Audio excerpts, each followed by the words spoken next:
It's the end of the day with Ray. Okay, my friends, HP to cut thousands of jobs.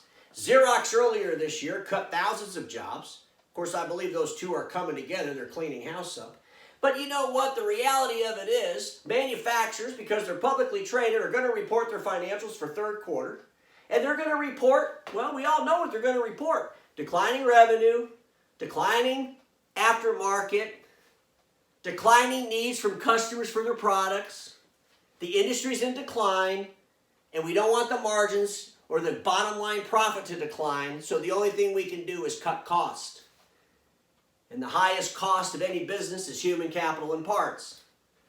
HP and Xerox are addressing the need to keep the margins where they're supposed to be.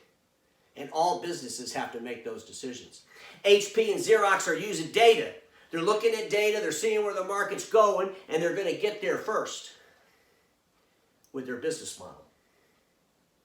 And if I look at my friends in the imaging channel, whether you're an independently owned dealer or part of a private equity group, if you had to report your financials like these publicly traded companies, what would we be talking about in the dealer world?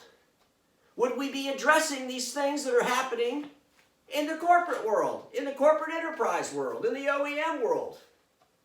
Because it seems like in the BTA channel, everything's perfect. We have companies espousing we grew $50 million last year, even though we all know that 90% or 95% of that growth was through an acquisition.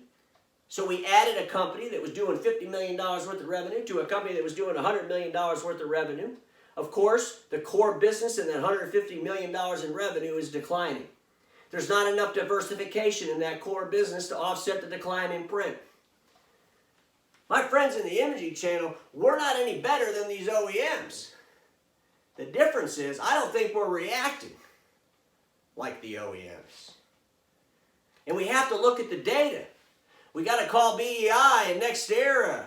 Get a hold of Ed McLaughlin, who's an advisor for them now. Call Wes McCarter. Look at the data and see how the data can help you with your human capital. If you have a service department with 30% of the hours unaccounted for, that's a crisis in a declining market. It's an ability for you to capture some costs pretty quickly. We talked about e-commerce all week on my videos. If you have an e-commerce site, you can get revenue with very little cost to do it. If we don't believe that our industry is going to have a digital sales force very soon, we're nuts. It is. And the OEMs will probably get there first. So my friends, just the question to think about over the weekend. If you're an independently owned dealer or a private equity group and you had to report your financials like the publicly traded companies do, what would be different? What would people be saying? What would be the threats that would come right up to the top? Because it's not just about throwing a bunch of money in a declining number and hoping it all works out.